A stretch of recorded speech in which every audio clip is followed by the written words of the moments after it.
Today we're going to be making sirloin fries. Now, I'm not talking about French fries that go along with a sirloin steak. I'm talking about fries that are made from sirloin. Sometimes you'll see these called steak fingers or something like that, but I think sirloin fries sounds a little less weird. And the first thing we need to get done today is we need to get our marinade, our buttermilk marinade, ready for this. So we're going to start with 2 cups of buttermilk. Next, I'm going to add about a teaspoon of Worcestershire sauce,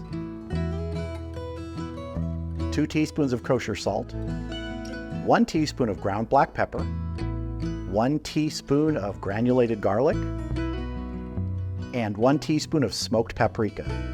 I'm going to mix this together.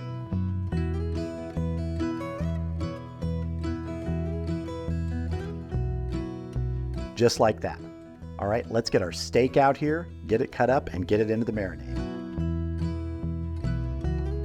So I've got a pound of sirloin steak here. Now this is a really basic sirloin cut, not much fat in it. This is something that a lot of times is seen as tough, and it's perfect for using in this recipe. First thing I want to do is get a little bit of this fat off the edges here. What I'm going to do is just kind of cut along where this fat seam is, gives me access to it, and I can trim that off.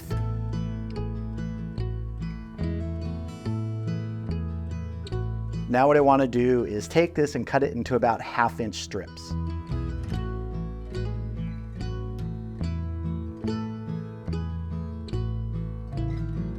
I'm actually going to cut in here because I'm going to take this about half size so I can get some of this membrane off here. Some of them are going to be a little shorter.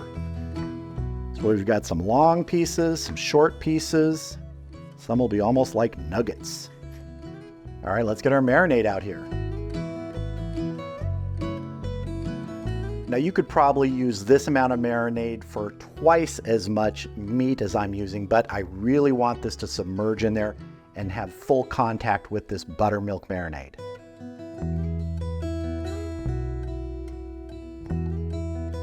Everybody coated. All right, this is going to get covered. It's going in the refrigerator and it's going to stay there for 2 hours. Now, one thing to remember, and I'm just going to say this ahead of time, so if you get going ahead of yourself making this recipe, remember, once we take the meat out of this, do not discard this. This is going to be part of our dredging process when we coat this with some flour before deep frying it. So when the meat comes out, it'll sit on a plate, but we're going to retain this leftover buttermilk mixture. So I'll see you back here in a couple hours.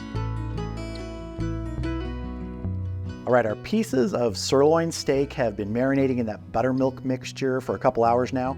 I have oil heating up over on my oven. We're going to get that up to 350 degrees. That's the temperature we're going to fry at today. And I want to start building the dry portion of our dredge. I mentioned that we're going to be using some of that buttermilk mixture as the wet component. Here is the beginning of our dry component. This is 2 cups of all-purpose flour. And what we're going to be adding to this is the exact same measurements that we added to the buttermilk. We're going to start with 2 teaspoons of kosher salt, 1 teaspoon of ground black pepper, 1 teaspoon of granulated garlic, and 1 teaspoon of smoked paprika. We're going to mix these all together here. And this works well if you have like a shallow dish like this. All right, let's get our steak pieces out here and our buttermilk mixture. So I have my dry mix here, the buttermilk that's been reserved from our beef here. Here's the beef pieces removed. They're still nice and wet. We want that because we're going to go into the dry mixture, then into the buttermilk mixture, then back in the dry mixture, and then into the oil, which is at 350 degrees. So let's get started. So we're going to go dry, good coating, into our wet, back in our dry. And I'm going to get a couple pieces of these done at a time here so I can cook them together. And one of your hands is definitely going to get, well, what's a good word? Gloppy. Covered in flour and everything. Probably going to do 3 or 4 pieces at a time in there, depending on how large they are.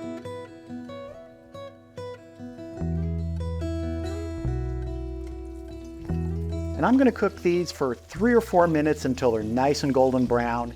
And it's really just to be the doneness that you want. Looking good. And you can check your temperature after you put them in to see if you need to adjust your heat. That's what I'm doing. We're at about 340 right here, so it's not too far off. I've got about 2 inches of canola oil in my Dutch oven here. I love using the cast iron Dutch oven on the stove for deep frying. Looking good. A little more color to it and then I'll be happy.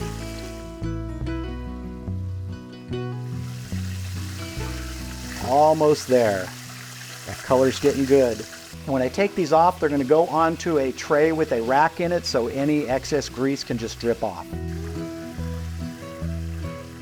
There, that is the color I want.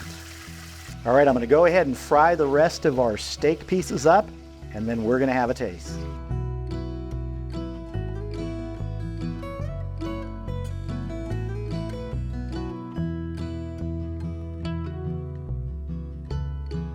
Here are our finished sirloin fries. These just turned out amazing. And let me see if you can hear the crispiness. Just listen. This is exactly how I wanted them to turn out, nice and golden brown, not burned. Let's take a bite. All of the flavorings come through from that buttermilk mixture we made to the dredge, the dry ingredients. The seasoning on this is just so good. And you could pair it with some of your favorite barbecue sauce.